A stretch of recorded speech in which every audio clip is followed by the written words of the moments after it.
یہ دو چند مسائل ہیں قربانی کے حوالے سے. جو پیچھے بارش ہو رہی ہے تو وہ لوگ اندر آگے بیٹھ جائیں, بارش میں نہائے نہیں. یہ محمد حارث کی والدہ خاتون زوجہ عمر ناصر دعائے مغفرت, کرنٹ لگنے کے باعث انتقال کر گئی ہیں. دل سے دعا اللہ تعالیٰ ان کی مغفرت فرمائے.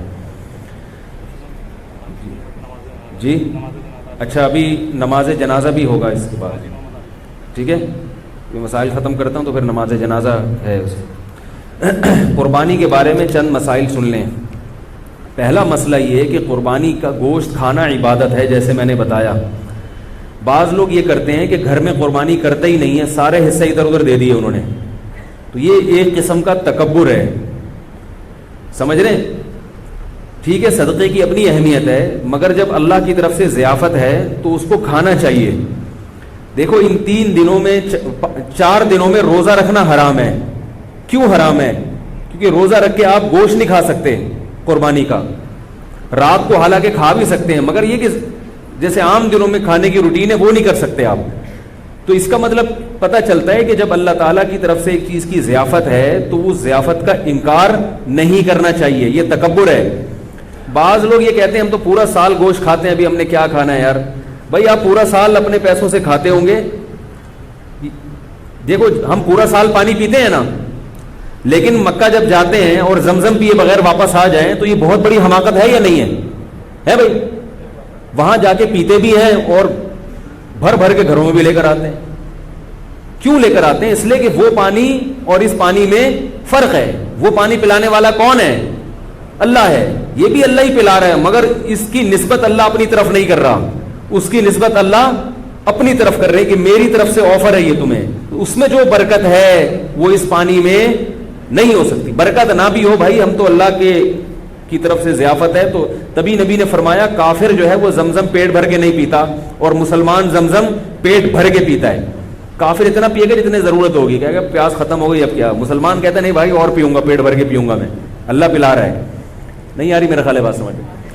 تو اسی طرح آپ سارا سال تکے بھی کھاتے ہیں, کو ہمیں پتہ ہے آپ کھاتے ہیں, کوفتے بھی کھاتے ہیں, کباب بھی کھاتے ہیں, وہ آپ کھاتے ہیں, وہ کسائی آپ کو جو دے رہا ہے. اس گوشت کی نسبت کس کی طرف ہے؟ اللہ کی طرف. نبی صلی اللہ علیہ وسلم نے 63 اونٹ اپنے ہاتھ سے نہر کی اور سب میں سے تھوڑا تھوڑا چکھایا آپ نے. حالانکہ آپ صلی اللہ علیہ وسلم کھانا نہیں کھاتے تھے, بہت کم کھاتے تھے. تو اس لیے ایسا نہ کیا کریں, وقف بھی کریں تو پھر گھر میں بھی کریں. اگر آپ نے صدقے کی قربانی کرنی ہے تو پھر ایک حصہ صدقہ کر دیں اور ایک حصہ, مطلب کہ گھر میں گوشت آنا چاہیے. کہنے کا مقصد ہے تھوڑا آئے زیادہ آئے, گھر میں بہرحال آنا چاہیے. پھر بے شک غریبوں کا بھی حق ہے. غریبوں کے لیے جو مالدار لوگ ہوتے ہیں وہ زیادہ قربانی کرتے ہیں کہ بھائی اتنے حصے غریبوں میں بانٹ دیں گے اور ایک آدھ حصہ گھر کے لیے رکھ لیں. تو گھر میں کچھ نہ کچھ گوشت لازمی آنا چاہیے. سمجھ رہے ہو؟ دوسرا مسئلہ, فقہا نے لکھا ہے کہ جو غریب آدمی ہو یا اس کے اہل و عیال زیادہ ہوں, اس کے لیے افضل یہ ہے کہ وہ صدقہ نہ کرے قربانی کا گوشت. نہیں یاری میرا خیال ہے بات سمجھ. کیونکہ اللہ کی طرف سے ضیافت ہے. تو جب آپ غریب ہیں, آپ پورا سال گوشت نہیں کھا سکتے تھے, تو بچوں کا حق, بیوی بچوں کا حق پہلے. بعض لوگ سخاوت کا دریا بن جاتے ہیں, گھر میں بچوں کو اتنا نہیں مل رہا اور وہ سارا انہوں نے بانٹ کے, تو بھائی وہ پہلے, یہ غریبوں کے لیے ہے. میرا خیال ہے ہمارے یہاں اللہ کا شکر ہے کوئی ایسا غریب ہے نہیں, لیکن اگر کوئی بیٹھا ہوا ہو تو اس کے لیے بتا رہا ہوں. ہمارے یہاں سب کھاتے ہیں, پورے سال کھاتے ہیں الحمدللہ. لیکن اگر کوئی غریب ہے جو جس کو پورے سال گوشت کم ملتا ہے, تو وہ صدقہ نہ کرے, وہ 3 حصے نہ کرے, وہ سارا اپنی فیملی کو کھلا دے, خود بھی کھائے اور اسٹور کر کے اپنے بچوں کو کھلائے. وہ بچوں کو, بیوی کو, یا جو بھی اپنے قریبی رشتہ دار ہیں ان کو کھلا دے. تو یہ قربانی کے گوشت کے 3 حصے کرنا ضروری نہیں ہے. سمجھ رہے؟ باقی عام آدمی کے لیے حکم کیا ہے کہ گوشت کے 3 حصے کر دے, ایک حصے کو صدقہ کر دے, ایک رشتہ داروں میں بانٹ دے اور ایک حصہ خود کھا لے. یہ جو رشتہ داروں والا حصہ ہے, اچھا یہ 3 حصے بھی ضروری نہیں ہے. اگر پورا ہی خود بھی کھا جائیں گے تو کوئی گناہ نہیں ہے, ٹھیک ہے. بہتر ہے کہ ایک حصہ, کیونکہ قرآن کہہ رہا ہے کلو منہا واطعموا البائس الفقیر, خود بھی کھاؤ اور فقیروں کو بھی کھلاؤ. تو قرآن کے حکم کو فالو کرنا چاہیے. 1/3 کو کیا کر دینا چاہیے؟ غریبوں میں بانٹ دینا چاہیے. اب غریب کی ڈیفینیشن کیا ہے؟ یہ ایک نیا موضوع ہے. تو بہرحال جو آپ کو غریب لگتا ہے آپ اس کو دے دیں. باقی رشتہ داروں کا حصہ جو ہے تو رشتہ داروں میں اگر قربانی ہو رہی ہے تو نہ دیں ان کو, ٹھیک ہے نا, اگر ہو گئی نہیں ہو رہی تو پھر ان کو دے دیں. تو یہ ہوتا ہے. باقی 2 حصے آپ رکھ لیں, 1 حصہ بانٹ دیں, ایسا بھی ٹھیک ہے. دوسرا مسئلہ قربانی کا یہ ہے, بہت اہم مسئلہ ہے کہ جس جانور میں 7 آدمی شریک ہوں یا 6 آدمی یا 4 آدمی یا 3 آدمی, اس کے گوشت کو تول کر تقسیم کرنا لازم ہے, اندازے سے تقسیم کرنا حرام ہے. بعض لوگ کہتے ہیں ہم سب راضی ہیں تو کیا ضرورت ہے. بھئی راضی کا مسئلہ, گوشت سودی اموال میں سے سودی, دیکھو 10 روپے دے کے 11 روپے لے سکتے ہو کسی سے, چاہے وہ دل سے بھی دے رہا ہو, پھر بھی نہیں. تو گوشت کی ایک بوٹی بھی کہیں زیادہ چلی گئی تو یہ سود ہو جائے گا. اب یہ فقہی مسئلہ, یہ علماء جانتے ہیں, آپ کو میں سمجھانا مشکل ہے.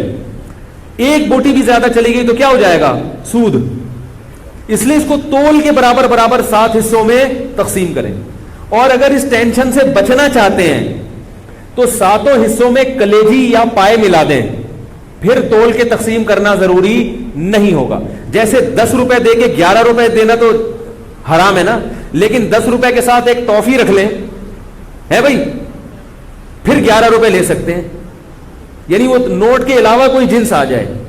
یہ میں اس لیے اتنی تفصیل بتا, لوگ کہتے ہیں پتہ نہیں مفتیوں نے کیا دین کو بنایا ہوا ہے, یہ پائے ملا دو, کلیجی ملا دو, اس تکلف کی کیا دو. بھائی سود سے بچنا ضروری ہے. تو اب جب آپ اس میں کلیجی ملا دیں گے تو کلیجی گوشت کی جنس سے ایک الگ چیز ہے. تو اگر ادھر گوشت زیادہ آئے گا تو وہ کلیجی کے مقابلے میں ہوگا, ادھر کلیجی زیادہ آئے گی تو وہ گوشت کے مقابلے. جنس تبدیل ہونے سے سود کے مسائل پھر وہ پیش نہیں آتے. تو کلیجی ملا دیں. تو جب کلیجی تقسیم شروع میں ہوگی تو کلیجی لوگ پہلے 7 حصوں میں ڈیوائڈ کر لیتے ہیں, ٹھیک ہے. تو اس میں سے کچھ کلیجی نکال لیں اور کلیجی 7 حصوں میں ڈیوائڈ کر کے تھوڑا سا اس میں گوشت ملا دیں. کلیجی میں گوشت مل جائے گا اور گوشت میں کلیجی. وہ ایک ہیروئن سی بیٹھا ہوتا نا پائپ کے منہ میں, پائپ ہوتے ہیں نا برساتی نالے, اس کے اندر ہیروئن سی بیٹھ کے ہیروئن پی رہا تھا, کہہ رہا ہے میں پائپ کے منہ میں ہوں اور میرے منہ میں پائپ ہے. اس کو بڑا انجوائے کر رہا تھا اس سے وہ. تو آپ جب کلیجی میں گوشت ملائیں گے اور گوشت میں کلیجی ملائیں گے تو اس کو کیا کریں گے, آپ انجوائے کریں گے, ٹھیک ہے. تو شروع میں کلیجی کے 7 حصے کریں اور اس میں تھوڑی سی کلیجی نکال لیں, باقی کے 7 حصے کر کے اس میں 1-2 بوٹی ملا دیں. تو کلیجی بھی تقسیم کرنا آپ کے لیے جائز ہو جائے گا, ورنہ کلیجی بھی تول کے کرنی پڑے گی. اور آخر میں جب گوشت ہو تو اس میں تھوڑی تھوڑی کلیجی ملا دیں. یہ سودی مسائل سے بچنے کے لیے. سمجھ گئے کہ نہیں سمجھ گئے؟ یہ ہو گیا. پائے کو پھر جیسے چاہیں تقسیم کریں. دوسرا مسئلہ ہے قصائیوں سے متعلق. قصائی لوگ کیا کرتے ہیں کہ جانور کو کاٹتے ہیں تو کاٹتے چلے جاتے ہیں.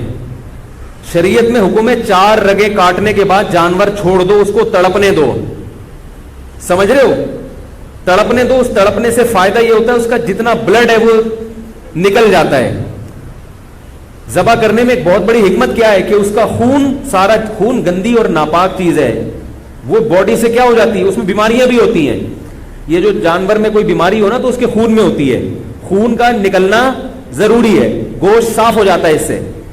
اب قصائی لوگ کیا کرتے ہیں کہ انہوں نے چونکہ اس دن میں نے بتایا نا تو سلام کا جواب نہیں دیتے اس دن, عید کے دن یہ اتنے بزی. یہ کیا کرتے ہیں, جانور ذبح کرنے کے بعد اس کے گلے میں چھری مارتے ہیں, اس کی یہ جو پیچھے اعصابی رگ ہے اس کو کاٹ دیتے ہیں. اس سے جانور کو تکلیف بھی زیادہ ہوتی ہے اور ٹھنڈا بھی جلدی ہو جاتا ہے. اس لیے میں کہتا ہوں کہ جس کھونٹے سے جانور باندھا ہوا تھا وہ کھونٹا ابھی خالی ہے, تھوڑی دیر کے لیے اس کھونٹے سے کس کو باندھ دیں, قصائی کو باندھ دیں. کیونکہ قصائی کنٹرول میں نہیں آتا, اس کو آپ 100 دفعہ بھی کہیں بھائی نہیں کاٹو, وہ پھر بھی کاٹتا ہے, وہ پھر بھی چھرا مارتا. اس سے جانور حرام نہیں ہوتا, لیکن ایک جو ایک حکمت ہے, ذبح کا ایک شرعی طریقہ ہے, اس طریقے پر تو عمل نہیں ہوا نا. جانور تو حلال ہی رہتا ہے, لیکن ایک کراہت آتی ہے, کراہت مکروہ عمل ہے یہ. اس لیے قصائی کو پہلے گائے پہ جتنے آدمی تھے نا اس سے زیادہ آدمی قصائی پہ چھوڑ دیں آپ. اس کو بولے اس کو تڑپنے دو, اور اس وقت تک وہ 8 آدمی کس کو پکڑ کے رکھیں گے, قصائی کو پکڑ کے رکھیں, کیونکہ وہ بھاگے گا, وہ آئے گا بولے گا نہیں میں کاٹن دو. اس کو پکڑیں آپ یا کھونٹے سے باندھ دیں. باقی جب جانور ٹھنڈا ہو جائے تو پھر کہیں آپ اب تمہارا کام شروع ہوا ہے. سمجھ گئے یہاں تک؟ تیسرا مسئلہ, جب جانور ذبح کریں تو بعض دفعہ آپ ذبح کر رہے ہوتے ہیں, قصائی بھی آ کے ہاتھ لگا دیتا ہے اس میں, لیکن وہ تکبیر نہیں پڑتا.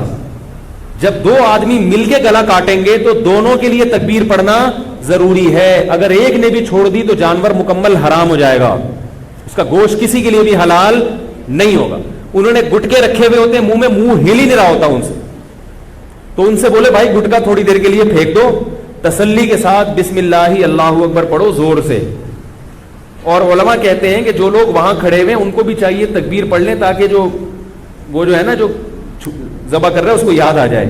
ٹھیک ہے, بھولے سے اگر تکبیر رہ گئی تو بھی جانور حلال ہے, لیکن جان کر اگر چھوڑ دی یا مسئلے کا علم نہیں تھا یا قصائی یہ سمجھتا تھا بھائی اس نے پڑھ لی تو کافی ہے مجھے پڑھنے کی ضرورت نہیں ہے, تو وہ جانور کیا ہو جائے گا, حرام ہو جائے گا. بھولے سے چھوٹ جائے تو ایک الگ بات ہے, جان بوجھ کر تکبیر چھوڑیں گے تو جانور حرام ہو جائے گا.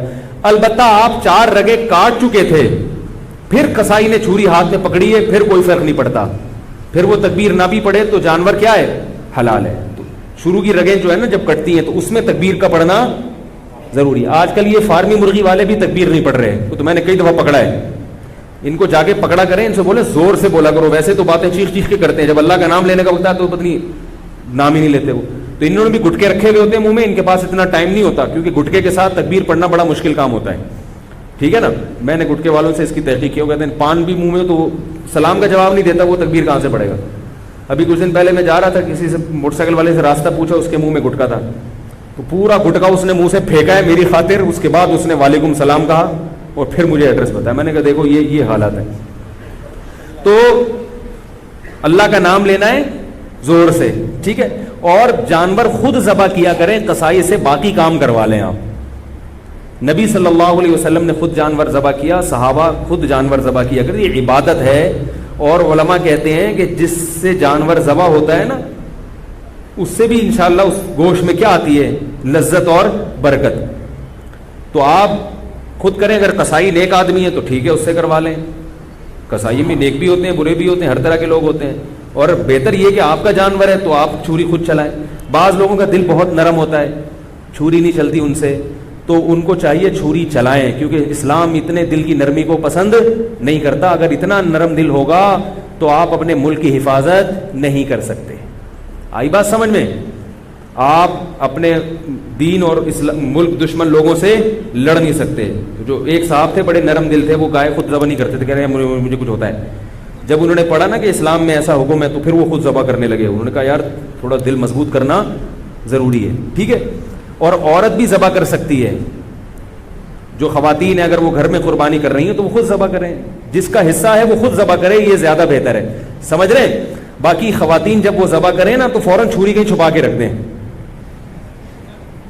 ورنہ کسی وقت آپ بھی ذبح ہو سکتے ہیں. کیونکہ جب ایک دفعہ ان کا ہاتھ چل جائے نا, ان کو اچھا ہم تو یہ بھی کر سکتے ہیں, ابھی تک تو ان کو یہ ہے کہ ہم تو گلا کاٹ ہی نہیں سکتے کسی کا, تو اس لیے وہ چھری فوراً چھپا کے رکھ دیں. سمجھ رہے ہو؟ تو یہ ہو گیا قربانی کا ایک مسئلہ. جو جانا چاہیں بھائی جا سکتے ہیں, میری طرف سے اجازت ہے, میں نے نہیں بٹھایا. نماز صبح 7 بجے ہوگی, ٹھیک 7 بجے بھی نماز جنازہ یہ ہم کرتے ہیں تاکہ جو ہے نا. اچھا, دوسرا مسئلہ جلدی جلدی میں بیان کر دوں. تو یہ مسئلہ ہو گیا, گوشت تقسیم کرنے کا مسئلہ ہو گیا اور قصائی کا مسئلہ ہو گیا. دوسرا, جانور میں 7 حصے ضروری نہیں ہے. 7 کا مطلب ہے زیادہ سے زیادہ 7 آدمی, 6 بھی برابر ہو سکتے ہیں. لوگ 6 آدمی گائے میں شریک ہے تو وہ 7واں تلاش کر رہے ہیں. بھائی کوئی بات نہیں, 6 برابر حصوں میں ڈیوائڈ کر دو اس کو. 5 آدمی ہیں تو 5 برابر حصوں میں ڈیوائڈ کر دو. 4 ہیں تو 4, 1/4 ایک کا, 1/4 دوسرے کا, 1/4 تیسرے کا, 1/4 چوتھے کا. 2 ہیں تو 2 آدھی گائے ایک کی, آدھی ایک. ایک صاحب نے مجھے کہا کہ ہم 2 بھائی ہیں, گائے لی ہم نے, تو 3 حصے میرے ہیں, 3 اس کے ہیں, ایک کسی کا نہیں مل رہا. تو میں نے کہا بھائی آدھی آپ لے لو, آدھی اس کی. انہوں نے کہا اچھا پھر ہم 6 حصے کرتے ہیں, 3 میں لے لیتا ہوں, 3 وہ لے لیتے ہیں. میں نے کہا اتنی ٹینشن کی کیا ضرورت ہے, 6 حصے کر رہے ہو اللہ کے بندے, سیدھا سیدھا 2 حصے کیوں نہیں کرتے؟ آدھی ایک کی ہو گئی, آدھی دوسرے کی ہو گئی. اب آدھی میں یہ نہیں کہ پچھلا والا پورشن اس کا اگلا, ایسا نہیں. آدھی کا مطلب پوری میں جو آدھی. تو اس طرح سے یہ چند موٹے موٹے مسائل تھے, کیونکہ جنازہ تیار ہے, اس میں تاخیر, ویسے تو اتنی بھی تاخیر جنازے میں نہیں ہونی چاہیے, لیکن یہ مسائل بہت اہم ہیں اور یہ جو لوگ بیٹھے ہوئے ہیں تو بہت سارے اس میں پھر غائب ہو جائیں گے, اس لیے میں نے یہ مسئلہ بیان کر دیا. کوئی اور مسئلہ پوچھنا ہو تو پھر میری کال ٹائمنگ 5 سے 5:30 ہے, اور جامعۃ الرشید میں JTR میڈیا ہاؤس کے نام سے 8 سے 7:45 بجے لائیو مسائل کا سیشن چلتا ہے, اس میں بھی رابطہ کر سکتے ہیں. سبحانک اللہم و بحمدک نشہد ان لا الہ الا انت نستغفرک و نتوب الیک. جنازہ پڑھ لیں, پھر سنت بعد میں پڑھیے گا.